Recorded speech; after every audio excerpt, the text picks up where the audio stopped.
ಹಾಂ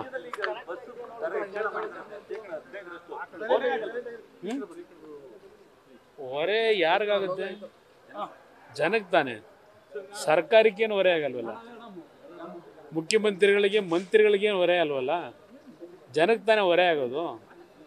ಜನಕ್ಕೆ ಹೊರೆ ಆಗೋದಕ್ಕೆ ಅವರು ಖುಷಿ ಪಡ್ತಾರೆ. ಅವರು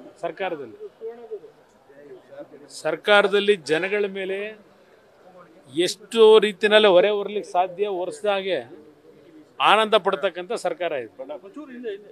ಈ ಸರ್ಕಾರ ರಚನೆ ಆದ ದಿನದಿಂದ ಯಾವ್ಯಾವ ರೀತಿಯಲ್ಲಿ ಜನಗಳ ಮೇಲೆ, ಜನಗಳ ಜೋಬಕ್ಕೆ ಕೈ ಹಾಕಿ ಲೂಟಿ ಮಾಡ್ತಕ್ಕಂಥ ಕೆಲಸಕ್ಕೆ ಕೈ ಹಾಕಿದ್ದಾರೆ. ಒಂದು ಸೀರೀಸ್ ಆಫ್ ಲಿಸ್ಟೇ ಕೊಡ್ಬೋದು. ಮುಂದಕ್ಕೂ ಸಹ ಅದನ್ನೇ ಮಾಡ್ತೀವಿ ಅನ್ನೋದು ಈಗಾಗಲೇ ಹೇಳಿದ್ದಾರಲ್ಲ. ಅಲ್ಲೆಲ್ಲ ಬೆಂಗಳೂರಿನಲ್ಲಿ ನೀರು ಸರಬರಾಜು ಮಂಡಳಿಯವರು ಏನು ಹೇಳಿದ್ದಾರೆ, 1000 ಲೀಟ್ರಿಗೆ 51 ರೂಪಾಯಿ ಖರ್ಚಾಗುತ್ತೆ. ಅದರಿಂದ ನಾವೀಗ ಅದರದ್ದು ದರ ಏರಿಸಬೇಕಾಗಿದೆ. ಹಾಲಿನ ದರ ಏರಿಕೆ ಮಾಡಬೇಕು, ವಿದ್ಯುತ್ ಶಕ್ತಿ ದರ ಏರಿಕೆ ಮಾಡಬೇಕು. ಅದು ಹೇಳಿದಾರಲ್ಲ, 2025ಕ್ಕೆ ಎಷ್ಟಾಗಬೇಕು, 26ಕ್ಕೆ ಎಷ್ಟಾಗಬೇಕು, 27ಕ್ಕೆ ಎಷ್ಟಾಗಬೇಕು ಅಂತೇಳಿ. ಈ ಸರ್ಕಾರ ದರ ಏರಿಕೆಯ ಸರ್ಕಾರ ಇದು. ಆದರೆ ನೋಡಿ, ಗ್ಯಾರಂಟಿ ಯೋಜನೆಗಳಿಗೂ ಇದಕ್ಕೂ ಸಂಬಂಧ ಇಲ್ಲ. ಇವರು ಗ್ಯಾರಂಟಿ ಯೋಜನೆಗಳನ್ನು ಘೋಷಣೆ ಮಾಡಿದಾಗ ಚುನಾವಣೆ ಹಂತದಲ್ಲಿ ಇದರ ಸಾಧಕ ಬಾಧಕಗಳನ್ನೆಲ್ಲ ಏನಾಗಬಹುದು, ಸರ್ಕಾರದ ಮೇಲೆ ಹೊರೆ ಏನಾಗ್ಬೋದು, ಅದೆಲ್ಲ ಲೆಕ್ಕಾಚಾರ ಮಾಡಿರ್ತಾರೆ. ಈ ಗ್ಯಾರಂಟಿ ಸ್ಕೀಮ್ನ ಅವರು ತೀರ್ಮಾನಕ್ಕೆ ಬಂದು ಜನಗಳ ಮುಂದೆ ಇಟ್ಟಾಗ, ಹೀಗೆ ಸಿದ್ದರಾಮಯ್ಯನವರೇ ತಾನೇ ಇದರಲ್ಲಿ ಸೈನ್ ಹಾಕಿರೋದು. ಸಿದ್ದರಾಮಯ್ಯನವರು ಮತ್ತು ನಿಮ್ಮ ಇನ್ನೊಬ್ಬರು ಸೈನ್ ಹಾಕಿರೋದು ಬಿಡಿ, ನಾವು ತಲೆ ಕೆಡಿಸ್ಕೊಳ್ಳಲ್ಲ.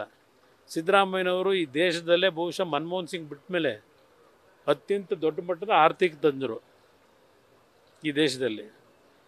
ಅವರೇ ಸೈನ್ ಹಾಕಿರೋದಲ್ವೇ 5 ಗ್ಯಾರಂಟಿಗೆ ಕೊಡ್ತೀವಿ ಅಂತ ಹೇಳಿ. ಅದನ್ನು ಅವರು ಸೈನ್ ಹಾಕಬೇಕಾದ್ರೆ, 5 ಗ್ಯಾರಂಟಿ ಘೋಷಣೆ ಮಾಡಬೇಕಾದ್ರೆ ಇದರ ಸರ್ಕಾರದ ಮೇಲೆ ಬೀಳ್ತಕ್ಕಂಥ ಖರ್ಚು ವೆಚ್ಚಗಳ ಬಗ್ಗೆ ಅವರು ಮಾಹಿತಿ ಇಟ್ಕೊಂಡೇ ಮಾಡಿರ್ತಾರೆ. ಅಲ್ಲ ಸರ್, ಈಗ ಗ್ಯಾರಂಟಿನ ನೆಪ ಮಾಡ್ಕೊಂಡು ಅಭಿವೃದ್ಧಿನೂ ಮಾಡ್ದೇನೆ ಈ ರೀತಿಯಾಗಿ ದರ ಏರಿಕೆ ಮಾಡುವಂಥದ್ದು ಅಭಿವೃದ್ಧಿ ಮಂತ್ರಿಗಳಿಗಂತೂ ಆಗ್ತಾ ಇಲ್ವಾ? ಅಭಿವೃದ್ಧಿ ಅವ್ರಿಗಂತೂ ಆಗ್ತಾ ಇದೆಯಲ್ಲ. ಜನಕ್ಕಾದ್ರೆಷ್ಟು, ರಾಜ್ಯಕ್ಕಾದ್ರೆಷ್ಟು, ರಾಜ್ಯಕ್ಕೆ ಆಗದೇ ಇದ್ರೆಷ್ಟು ಕೇಳೋರು ಯಾರು?